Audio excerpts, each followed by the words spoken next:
be enabled. And also with young people, we try to get young people from Armenia coming in, so doing the same thing. So not just journalists doing it together, but young people as well. So people. Are you doing this now? Yes. Şu anda evet. Yani kaç senedir yapıyoruz. It's been going on for a while. Şimdi de proje daha geliştirildi aslında. 6 aylık sürelerle. Önceki 1 hafta 10 gündü. Şimdi 6 aylık sürelerle bir 12 kişi, 11 kişi eğitim kendi dalında oraya gidip diyelim staj görecek. Ama oradan gelip burada Türkiye ile Ermenistan arasında hani yer değişimi ve orada kültürünü, işini bir de onların açısından görmeyi bakıyor. Mesela Ermenistan'dan bir kız o grubun içinde dedi ki ben Filistin'de yaşadım, İsrail'de yaşadım. Şimdi de Türkiye'den bakacağım bu olaylara dedi. Her yerden insan farklı bakıyor dedi. İşte farklı bakmayı öğreniyorlar. Faydalı olacak bu da. So they recently changed the duration of this program. So before it used to be a weekend or 10 days, and now it's 6 months. 6 months. 6 hafta mı? 6 months. 6 ay, 6 months. And they try to do it in an internship framework, for example. So they have students going there and seeing how things are done there. And this is also supported by the European Union again. And she mentioned a specific girl doing an internship in Armenia, and in Turkey, and she said that she lived in Israel, she lived in Palestine before, and now she wants to see things from the perspective of Turkey, being there and experiencing it that way. So they're active in that manner. Rakel Hanım, hoş geldiniz. Sizin burada olmanız bizim için büyük bir onur. Muhtemelen onu hissediyorsunuz ama ben Türkiye'de şu anda milyonların sizi çok sevdiğini düşünüyorum. Yani Hrant'ın hikayesini öğrendikçe, Hrant Dink'i, daha sonra da sizin ailenizin mücadelesini gördükçe bence sizi seviyorlar. Yani umarım o sevgiyi hissediyorsunuz değil mi? O işte umut oluyordur size. Benim 3 sorum olacak. 23,5 Nisan yazısı var Hrant Dink'in. O Ermenistanlı çocukları Türkiye'ye getirin diye. Şimdi Azerbaycan'da da Ermenistan arasında gerginlik var. Vakfın Türkiye'li, Ermeni ve Azeri çocukları İstanbul'da bir araya getirme gibi bir projesi var mı? O 23,5 Nisan yazısına bir gönderme olarak. İkincisi, bence Hrant Dink öldürüldüğünde 19 Ocak 2007'de 18 yaşının üstünde olan ben dahil hepimiz suçluyuz ve utanç duymalıyız. O çuvaldızı kendimize batırmamız lazım. Çünkü her ne kadar o korkunç cinayet gününden sonra davaya sahip çıkıp işte size sahip çıkmaya çalışsak da Hrant Dink çok yalnız bırakıldı davalar sırasında, o 301 davaları sırasında. Yani bu özel bir soru olacak, cevap vermeyebilirsiniz ama Hrant Dink bundan dolayı size, yani Hrant Dink nasıl hissediyordu o yalnızlığıyla, nasıl mücadele ediyordu? Ben kendimi utanıyorum, o zaman ODTÜ'de öğrenciydim. Üçüncü sorum da davaya ilişkin olacak. Siz sanırım Başbakan'a bir yanıt yazmıştınız, Erdoğan'a, 2-3 yıl önce. Şimdi ilk başta size başsağlığı ziyaretine gelen devlet yetkilileri de oldu ama son 3 yıldır devletten hiç sizi arayan, soran, dava süreciyle ilgili bilgilendiren birisi oldu mu ya da bir iletişiminiz oldu mu? Tekrar hoş geldiniz. Sondan başlayalım. Hayır. Bir alaka yok. Ama son hatırlıyorsunuz Cumhurbaşkanı'na sormuşlardı. Sizce bu dava nasıl gidecek yani?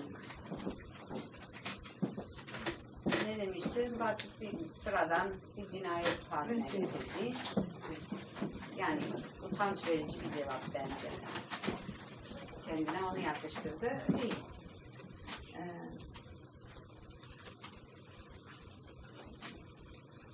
Birinci soru 23,5 Nisan'la daha yapmadık öyle bir şey. Fayda vardır yapmakta. Düşünmek lazım diye düşünüyorum. O yalnız bırakma konusunda da söyleyeyim, bazen biz de senin gibi düşünüyoruz. Biz de yalnız bıraktık diye. Gerçekten. Acı bir durum. Ama aynı zamanda yalnız çalışmaya, yalnız yani kimseyi yükümlülük altına sokma şeyin yoktur, lüksün yoktur insan olarak yani bir şey yaparken bazen şu masayı kaldırdığımı gören kişi eğer farkına varsa bana ağırdır gelir tutar ucundan. Değil mi? İnsanlık gereği. Budur doğru olan. Ama benim de aslında demem lazım. Ah kızım ya da oğlum ya da arkadaşım yardım eder misin şu masayı beraber kaldıralım. Keşke ilişkiler böyle açık olsa. Bilmiyorum artık onun işi gereği mi öyle oldu. Yoksa Ermeni gençler de çok pişmanlık yaşadılar ama keşkelere çare yok. Geçmiş oluyor, geçmişte kalıyor. En azından bundan sonra yapmamak için dikkat edebiliriz konuşurken. Birbirimize yardımcı, destek gördüğümüz, yalnız bırakmayalım. Eğer birileri önde kendini ateşin önüne koymuşsa en azından konuyu kavramaya çalışalım, yardımcı olalım. Bir arkadaşımın eşi demiş ki ben bütün gün evdeydim, keşke boynum kırılaydı da her gün onunla gidip geleydim demiş mesela. Yani keşkeler bitmez ama işte bundan sonra öyle bir durum olursa koşar mı öyle biri? Onu sormak lazım kendimize. Koşar mıyız? Olmalı mıyız? Olmam lazım değil. Kararlarda doğru davranma hakkı Tanrı bize versin, veriyor. Aşabilmeyi öğrenelim. Rakel, Sen çevirelim istersen. ilave edeceğim onu. Yani bu şeyi söylediğine mesela Sevan Nişanyan hakkında mesela Doğuz'la mesela aynı pozisyonda hiçbir suçu yokken mahkum edildi 2 sene şey yapar. Yani bu konuda da eğer bir şey yaparsa yani yalnız bırakılmama konusunu söyledim onun için söyledim. Evet. Sen çevirelim istersen. Yeah. So I had 3 questions. I'll also start with the last one. So the last one was the government, after Hrant Dink's assassination, did the government reach out to you, to help in any way? And the answer was no. They didn't. And even as we all probably remember, the president made, a statement, a very scandalous statement, saying it was a very ordinary murder. So that's the answer. The second question was about would you mind translating that 23.5? Do you mind translating? Because I won't give you justice if I do it. Okay. Hrant Dink wrote an article to the newspaper and he was saying that they married on they married on 23rd of April, and the 24th April is the day of the genocide. And he said, let's bring the children of the Armenian children to Turkey on 23rd of April, and let's do something for the peace and the brothership, sistership again. So I asked if foundation has a plan to bring children from Armenia, Azerbaijan, and Turkey for as a continuous step to his article. And the answer was? And the answer was we should keep doing this project, but we haven't really done that yet. So that was a quick summary of that. And the first question was, so when Hrant Dink was struggling with this cause, he was obviously lonely. And that's going to be a little personal, but can you give us, a little bit more information about that? And the answer was he did feel lonely, and we asked that to ourselves as a family as well from time to time. But he, never complained about that.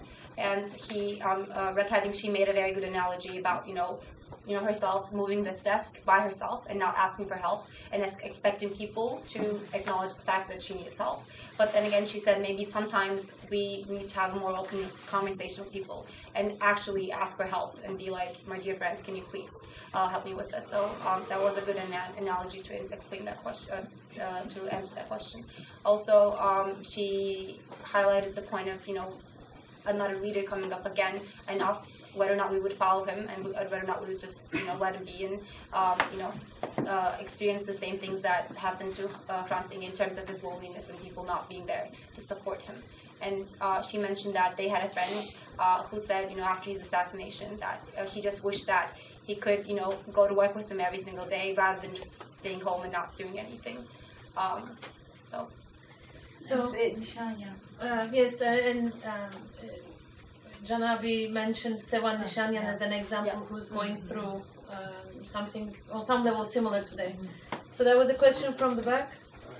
I made a mistake while translating. So for the people who do not know, the 23rd of April is the day for the children in Turkey, and all the children from all over the world are coming to Turkey except Armenian children.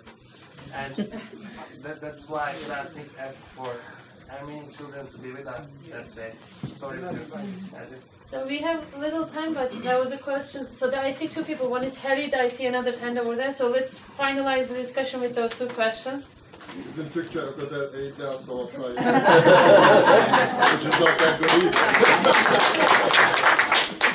I was just wondering if Rakel could comment about her involvement with the Saturday Mothers and also with women's rights in Turkey. Cumartesi anneleriyle ilgili ve Türkiye'de kadın hakları ile ilgili görüşünüzü almak istedim. Yaptıklarımız. Cumartesi anneleri 35-40 yıldır, 50 yıldır belki Anadolu'da Türkler birbirlerini öldürdüler değil mi? Faili meçhul cinayetler halen var, halen oluyor. O faili meçhul cinayetlerin ki devlet tarafından olmuştur. Öldürülmüş çocukların aileleri, o öldürülmüş çocukların ne cesetleri var ortada, ne sebepleri var ortada, niçinleri yok ortada. Neredeler?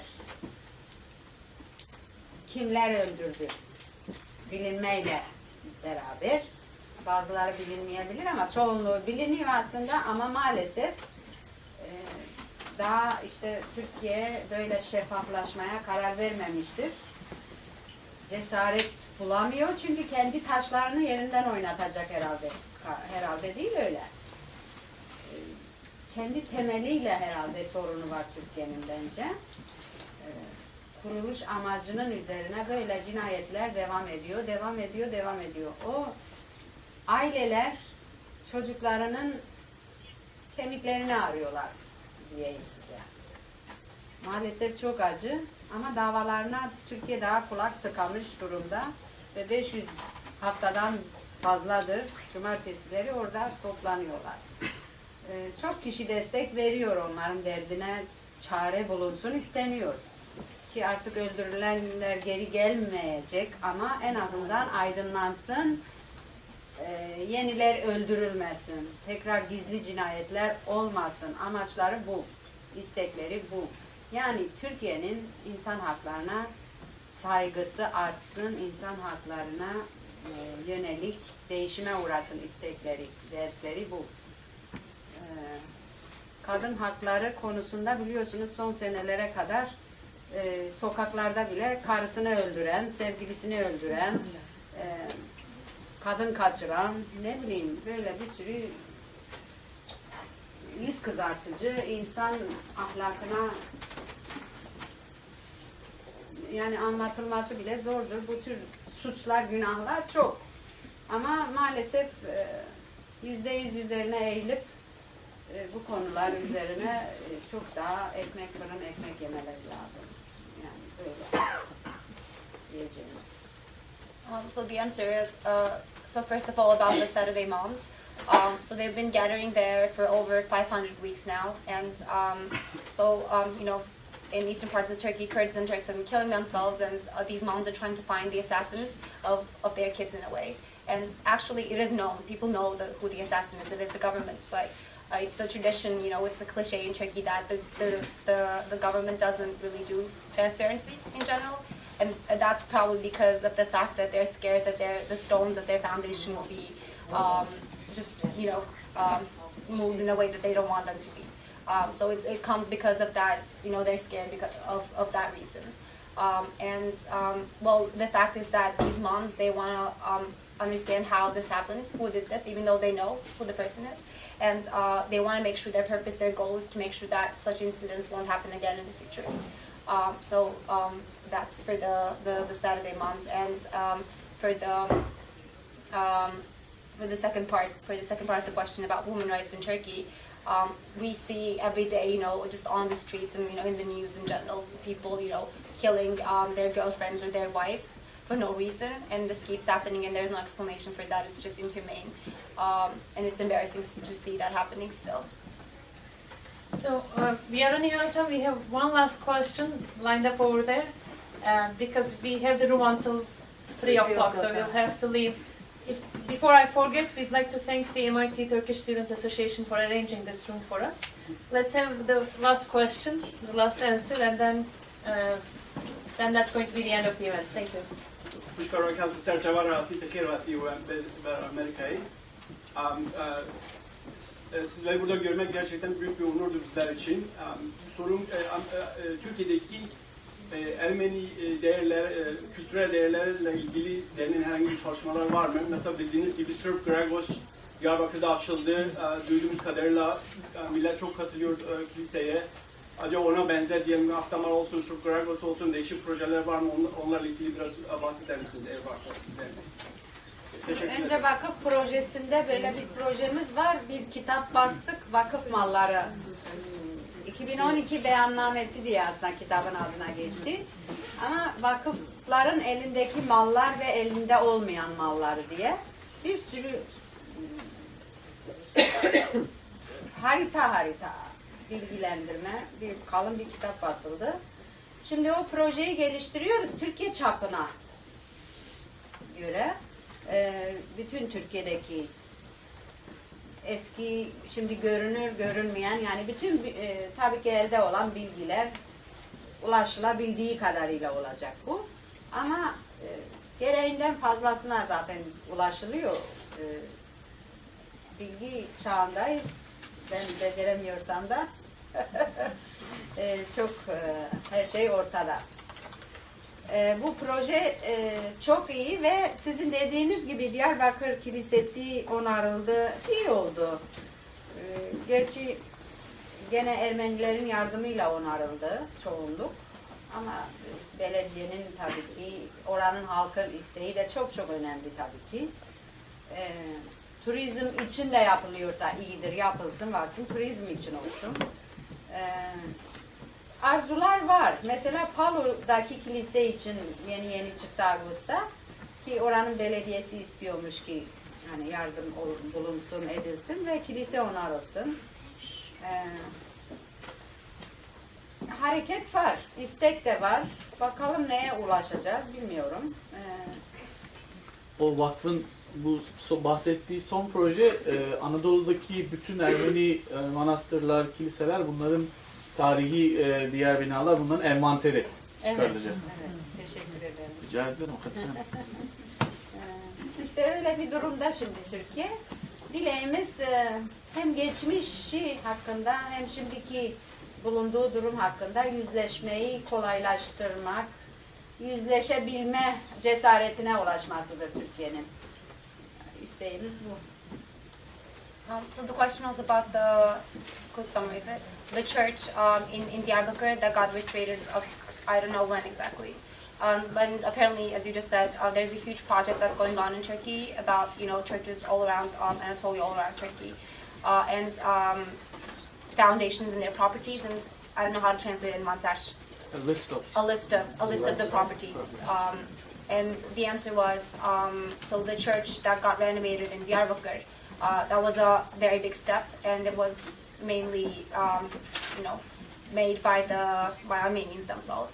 And there are a number of projects happening in Turkey besides that. And about the list of the properties, the envanter, well, there's information out there. You can reach that.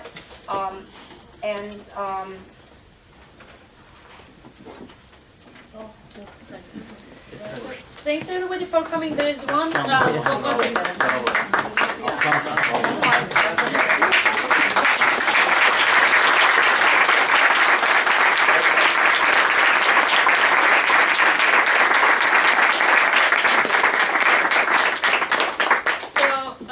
This is the end of the event. Thanks everybody for coming. There's one request. There's a poem written for Hrant 45 years ago. 7 years ago. Sorry. By his friend from 45 years ago. And Sadik Özcan bizde bir şiir paylaşmak istiyor. 45 senelik bir arkadaşından yazılmış 7 sene önce. Çevrilemeyecek. It's going to be only in Turkish. So, could you please read it? Cümlenize merhaba. Ben rahmetli Hrant'ın 46 senedir 13 yaşındaki sınıf okul arkadaşıyım. Rakel'in abi dediği zamanlarda boyu benden uzun olduğu zaman o zaman da bunu darasalar kızı zaman tabii. Neyse. Aramızda Ayşe Kadıoğlu, Profesör Ayşe Kadıoğlu, Sabancı Üniversitesi Tarih Bölüm Başkanı Hanımefendi Hazretleri var. Rica ettim, zannettim ki kendi okuyacak diye kağıda yazdım, ben bunu ezber biliyorum. Maalesef reddetti hanımefendi. Alacağı olsun. Tabii. Şiiri sahibi okur. Alacağı olsun. Yok özür dilerim, ben istemedim bunu. Taner Hoca okusun ister. Şimdi bunu okuyalım, onun hatırasına bari kapamış olalım. Bir nevi dua olsun. Hrant, barışın, sulhun, doğruluğun anatomisini çizen adam, elem dolu gözleriyle, vicdan, yürek, güvercinin tedirginliğiyle ve elinde divit kalem ile tarihin yalanlarını bozan, tarihin karanlıklarına ışık tutan, tarihi dertlere derman yazan, işte adam gibi bir adam, işte insan gibi bir insan, işte hepsi budur. Hepsi ondan bizlere miras kalan. Ocak 19 2008 Ali Gözler.